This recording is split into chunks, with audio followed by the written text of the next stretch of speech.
Hindi ko na uulitin yung mga sinabi ni Alan. Yan. I-emphasize ko. Yan! Kahit ayokong gawin, ay susubukin ko na lang bumuntot sa mga sinabi ni Alan Herman. No? Pero at least yung pagbuntot ko, pro bono. Yan! Walang bayad to. Walang bayad to. No? Sige. Sang kapal ng mukha, kumuha ito si Diskaya. Yan. Saan talaga? Para siyang ninakawan pa. Kawawa yung Diba? mama. Oo, Galit siya. oo. No? Saan ba ito? Ano ba to? Saan ba to pinanganak? Sa isang platito ng suka? No? Paano yung mga, alam ko yung mga lamok, doon ang gagaling eh. No? Kaya sobrang kapal naman ang mukha niya. Easy. Diba? So ang pag-uusapan ko ngayon ay 4 na makakapal na mukha. Isa na yan, si Diskaya.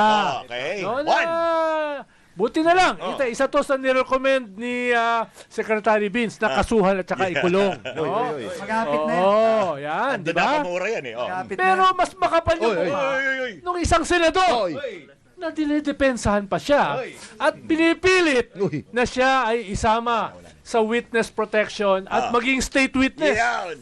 No? Isa pang sangsako ng gaw-gaw. Pinulot ng senador na ito yung kanyang mga argumento. No? Na hindi dapat magsoli ng pera ang isang state witness. Yun. No? Hindi daw requirement eh. Hindi ko rin maintindihan yung kapal na mukha nitong senador na ito. No? Ikatlo, Meron pa. meron na naman. Ito ay kinasuhan lang ni Secretary Vince isang araw. No, ang ganda ng suot niya nung siya ay nag-testify sa korte. No, saan mo ba nakuha yun? Sec Vince. No? Suot mo na yun, no? Sa same place daw ng DVD. Gano'n na. Greetings. Yun. May isang dating head ng Appropriations Oy. Committee na nagsabi dati na isang sentimo na wala siyang kinuha. Wala daw. Dito sa daan-daang bilyon na dumaan sa kanyang kamay. No, ngayon, nagsesend ng feelers. Uy. No? Na siya daw ay handang makipag-usap. Dahil siya ay nakahanap ng spiritual enlightenment. Yan. No? Sino kayang anghel yung kanyang kausap? Yung fallen angel na leader ngayon ng impyerno? No? Sino yan? No? Si Saldico. Ay. No? Nagsesend daw ng feelers sa sabi. isang kaibigan, ng isang kaibigan, ng isang kaibigan. Ng dentista na ng nagpaabot Bayaw. kay Secretary John B. Cremulya. No? Medyo kapal din ang muka. No? At panghuli, Meron pa. kinakatay ng Chinese ambassador Yan. Naku. yung ating mga leader. Nga. Si Coast Guard spokesperson Commodore Tariela, Jay. Senator Kiko Pangilinan, Yan. Senator Risa Hontiveros, Yan.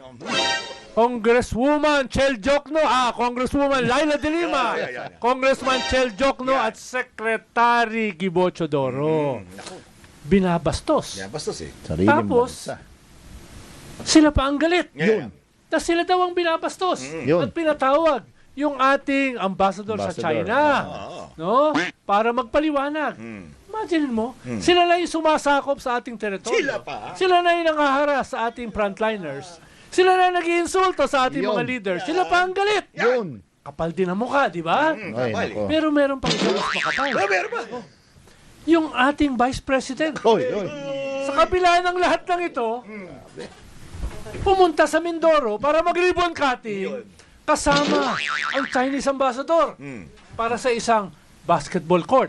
Sa Mindoro, kung saan ang galing yung ating mga mangingisda na winatarkano nung isang linggo ng mga Chinese Coast Guard. Diba? So habang nilalapastangan ng ating mga leader, andun ang ating Vice President. Kasama ang lumalapastangan.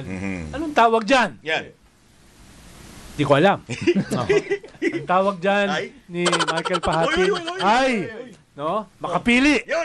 Ang tawag dyan ni Alan Herman ay mga taksil. Ang tawag dyan ni Doc Guido ay mga traidor. Hindi ako nagsabi niya. Sabi na. Sila nagsabi niya. No?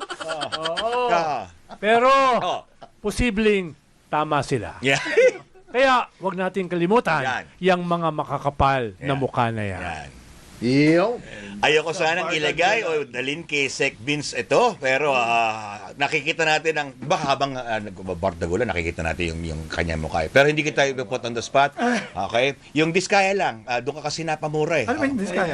Parang napamura ka lang nung... Gagawin ko. Hindi, wala pa naman. Wala kang gagawin. Wala. Okay. Inaano ka lang namin dito.